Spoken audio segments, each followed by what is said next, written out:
განვითარებაში. ეს Toyota.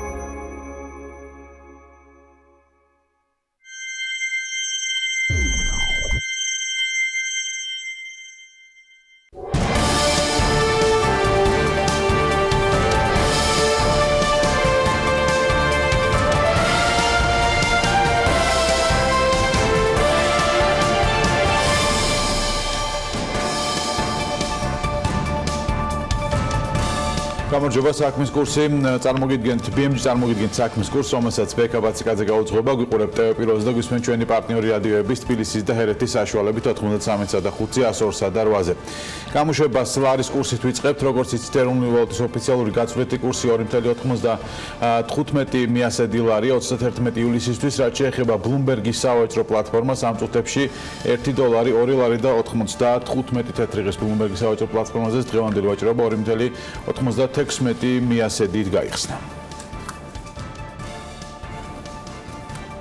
Devalvაციის პირობებში ელექტროენერგიასა და გაზის სამოხმარებლო ტარიფის გადახედვა გარდაუვალია. ამის შესახებ საქართველოს ინდუსტრიული ჯგუფის ფინანსურმა დირექტორმა ზურაბ გელენიძემ TBC კაპიტალის კვლევის ელექტროენერგიის სექტორი 2019 პრეზენტაციაზე განაცხადა.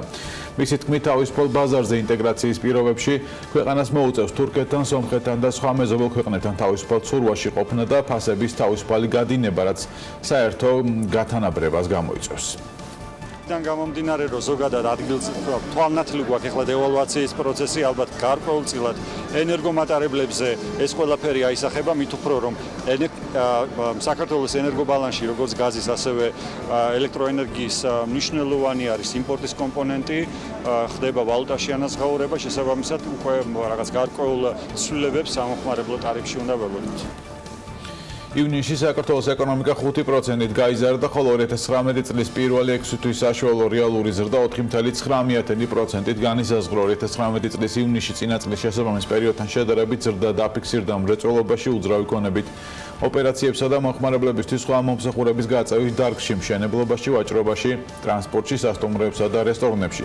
რაც შეეხება კლების მაჩვენებელს, ის საფინანსო საქმიანობაში დაფიქსირდა. სხვა თემები 10 აგვისტოდან თბილისის სათივე რაიონში სპეციალურად გამოყოფილ ადგილებზე მოქალაქეებს საშუალება ექნებათ საკუთარი პროდუქცია ყოველგვარი გადასახადების გარეშე გაყიდონ. ამის შესახებ დედაქალაქის მთავრობის ხდომაზე გახდა ცნობილი. დედაქალაქის მერის თქმით, კომფორტულად მოწყობილ დახლებზე ვაჭრობის უფლება მოქალაქეებს რეგისტრაციის შემდეგ მიეცემათ.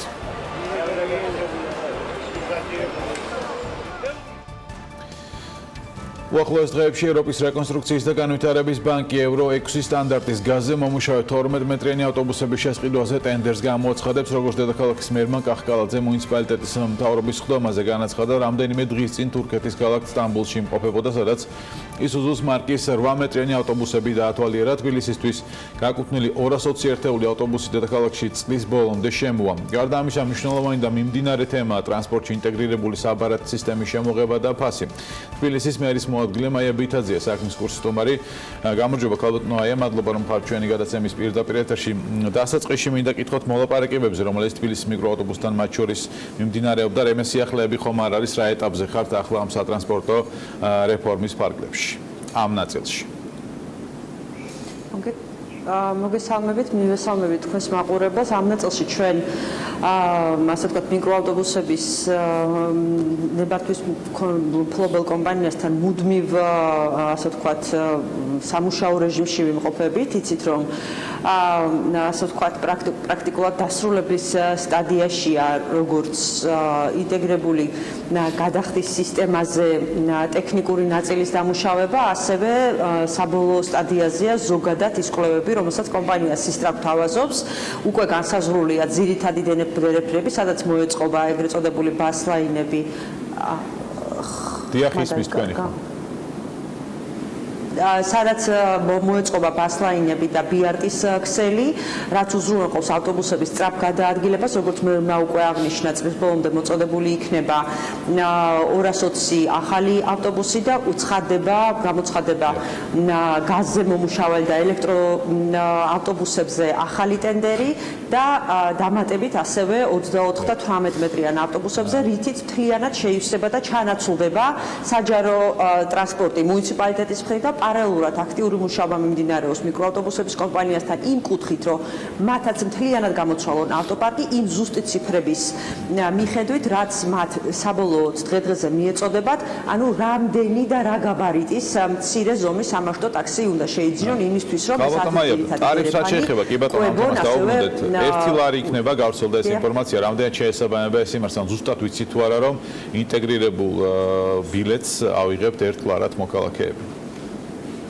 ძალიან სამწუხაროა, რომ არასწორი ინტერპრეტაციები მოხდა ამ ინტეგრირებული ტარიფის და ძირითადად ასეთი ის იყო, რომ სათაურებში იყო არასწორი ინფორმაცია გადმოტანილი, ხოლო ტექსტუალურ ნაწილში იგივე მერის მხრიდან გავრცელებულ ინფორმაციაში თუ კომპანიას სისტრას მიერ გავრცელებულ ინფორმაციაში დეტალურად იყო ახსნილი თუ რაზე არის საუბარი. საუბარი არის ტარიფის ინტეგრაციაზე და იმაზე, რომ მოსახლეობას ექნება საშუალება, რომ პარალელურად მეტროსი და ავტობუსის სამარშრუტო ტაქსის ფასიც ანუ გადაიხადოს ერთიანად, ასე ვთქვათ, იმ მარშრუტის მიხედვით, რასაც ის აირჩევს. შესაბამისად, ეს თანხა იქნება ლარი თუ 50 თეთრი თუ 80 თეთრი, ეს დამოკიდებული იქნება იმ მარშრუტზე, რასაც მოსახლეობა აირჩევს, როგორც რეგულარულად, ასევე არარეგულარულად. თავარი არის ის, რომ ძალიან ბევრ ოპცია შევთავაზებთ მოსახლეობას და პრაქტიკულად თუ სამივე სატრანსპორტო საშუალებას იყენებს, დაჯამდება და ისეთ თანხას გადაიხდის, ეს არ იქნება მოჭრილი თანხა, რაც თავარია.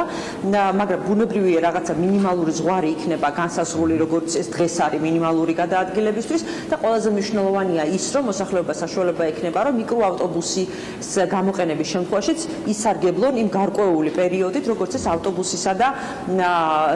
ავტობუსისა და მეტროს შემთხვევაშია. გარდა ამისა, ჩვენ არაერთხელ გავუსვით ხაზი, რომ სახელმწიფო როგორც ასუბსიდირებდა ამ სფეროს 75 მილიონია დაახლოებით, სუბსიდირდება საზოგადოებრივი ტრანსპორტის სოციალური მხარე, ეს არის შეღავათები, რომელთა ჩვენი მოსახლეობის აბსოლუტური უმრავლესობა სარგებლობს, ეს კვლავ დასუბსიდირდება. ანუ რეალურად რო წარმოვიდგინოთ, 75 დაახლოებით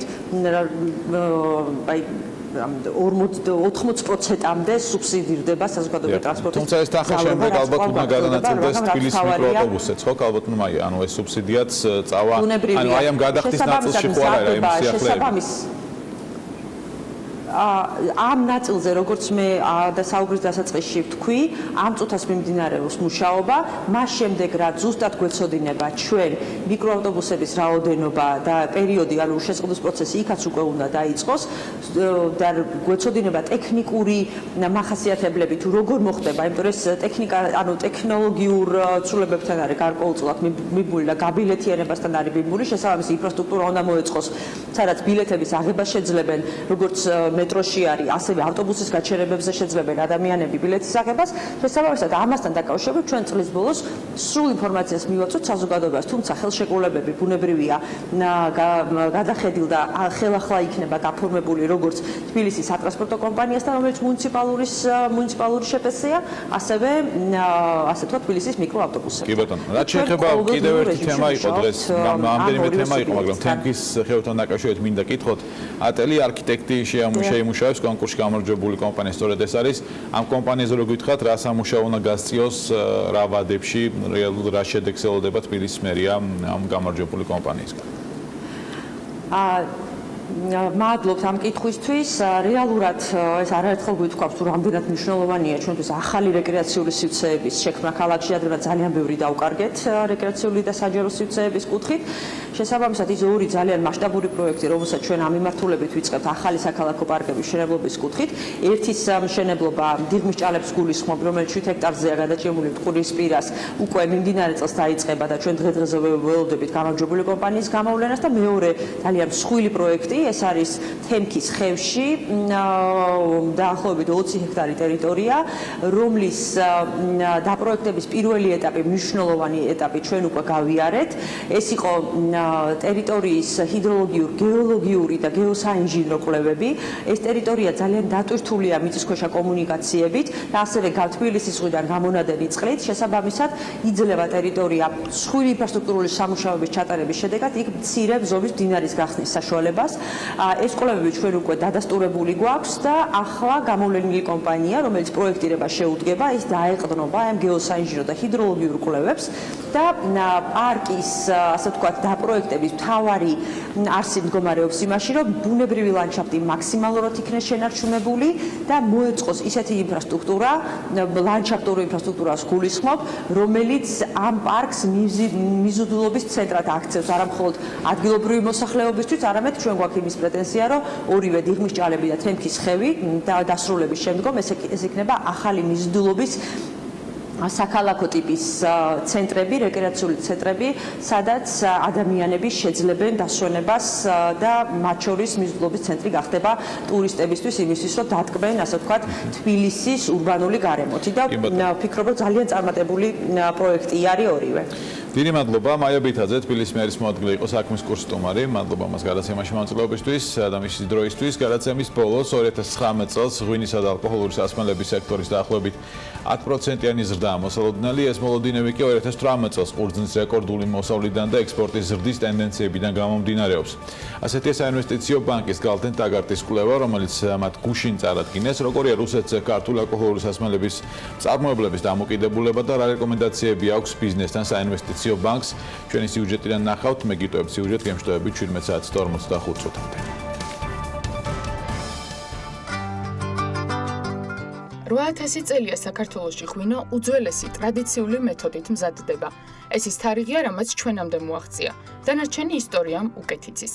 იყო თუ არა ძირითად საექსპორტო პროდუქტებში ქართული ღვინო საუკუნეების განმავლობაში ალბათ რთული სათქმელია. დათვლა ნამდვილად გაგვიჭირდება, თუმცა უძველეს პროდუქტს დღეს უმსხვილეს საექსპორტო ათეულში ერთ-ერთი მოწინავე პოზიცია დამსახურებულად უჭირავს. როგორია ღვინისა და სპირტიანი სასმელების სექტორში ვითარება და რა პოტენციალი აქვს ადგილობრივ და საექსპორტო ბაზრებს. სწორედ ამ საკითხზე მოაგროვა მონაცემები საინვესტიციო ბანკმა გალთენ ტაგარტი და დაინტერესებულ მხარეებს ღვინის ქარხანაში გააცნო. მოკლედ მდგომარეობა ასეთია. ქართული ღვინისა და სპირტიანი სასმელების მწარმოებლების დამოკიდებულება რუსეთზე ისევ მაღალია, თუმცა შემცირების ტენდენციით ხასიათდება. 20% მთლიანი პროდუქციის გადის არატრადიციულ ბაზრებზე, რაც არის არა პოსტსაბჭოთა ქვეყნები და მათი წილი ყოველწლიურად უფრო და უფრო მზარდი არის. ბოლო 5 წელიწადს რო შევხედოთ, აი ამ არატრადიციული ბაზრების წილი ბაზრებში გატანილი პროდუქცია გაზრდილია 3-ჯერ და ჩვენ როგორც უყურავთ, მარტივად რო ავიღოთ, ისევ ასე რო გაგრძელდეს მომავალი 3 წლის განმავლობაში $100 მილიონზე იქაური ექსპორტი და გაუთანაბრდება რუსეთის ბაზარს. საქართველოს ბანკისთვის ღვინისა და სპირტიანი სასმელების სექტორი არის ერთ-ერთი პრიორიტეტული მიმართულება, ასევე ქვეყნისთვის. ჩვენ ამ მიმართულებით ვინაჩვენებთ აქტიურობას, ბიზნესების მხარდაჭერას და განვითარებების შესაძლებლობებზე ფიქრს ჩვენ პარტნიორ ბიზნესებთან ერთად. დღევანდელი საღამოს ერთ-ერთი მიზანი არის, რომ სწორედ ამ მიმართულებით გავეცნოთ ჩვენი ხედვები ჩვენ პარტნიორ ორგანიზაციებს. პროგნოზი იმედიანია. გალთენ ტაგარტის კვლევის მიხედვით 2019 წელს ღვინისა და სპირტიანი სასმელების სექტორის 10%-იანი ზრდაა მოსალოდნელი. სფეროს მომგებიანობა 26%-ია, რაც ანალიტიკოსების შეფასებით სხვა სექტორებს 3-ჯერ აღემატება. იმისთვის, რომ მომდევნო 5 წელში შემოსავლები კიდევ უფრო გაიზარდოს, ღვინის მწარმოებლებმა აქცენტი ბრენდის პოპულარიზაციასა და სადისტრიბუციო ქსელების გაფართოებაზე უნდა გააკეთონ. იდგენ ჩართულები არიან თვითონ ამ ღვინის სითხის შექმნაში და სრულყოფაში, რომ ხშირ შემთხვევაში მნიშვნელობას არ ანიჭებენ უკვე ამ პროდუქტის ასე ვთქვათ გარეგან სახეს. ჩემი რჩევა იქნებოდა, რომ გაითვალისწინო, რომ ესეც რაღაც პირველი ეფექტი არის, ესეც მათი პროდუქტის ნაწილი არის. თუ როგორ გამოიყურება მათი პროდუქტი თაროზე თუ სუფრაზე. პროგნოზებთან ერთად გალთენ ტაგარტმა სექტორში არსებული პრობლემური საკითხებიც გამოყო. თანამშრომლობის პლატფორმის არარსებობა და ერთიანი სტრატეგიის არ ქონა საექსპორტო ბაზრებთან მიმართებაში. ეს ის გამოწვევებია, რომლებსაც ალკოჰოლური სასმელების მწარმოებლები მთავრობასთან ერთად მომდევნო რამდენიმე წელში უნდა გაუმკლავდნენ. პირველ რიგში უნდა მოხდეს ჩემი აზრით ათვისება იმ ქვეყნების, სადაც მეტნაკლებად იცნობენ საქართველოს ქართულ კულტურას და ქართული ღვინის წარმოების შესახებ აქვს წარმოდგენები. ის ქვეყნები, რომლებიც ხშირად ჩამოდიან ჩვენთან ტურისტების სახით, დადიან ღვინის ტურებს, ის ობიექტებში მოინახულებენ ღვინის ქარხნებს, მარნებს და ასე შემდეგ. და შემდგომ, რა თქმა უნდა, ინდუსტრიული განვითარებული ქვეყნებზე უნდა ვიზრუნოთ. ეს უკვე მეორე კვლევაა, რომელიც საინვესტიციო ბანკმა ღვინოსა და სპირტიანი სასმელების სექტორზე მოამზადა და სანამ რუსეთზე ეკონომიკური დამოკიდებულება კიდევ ერთხელ აანთებს წითელ შუქს, კვლევის ავტორების ერთ-ერთი მთავარი რჩევა ბაზრების დივერსიფიკაციაა.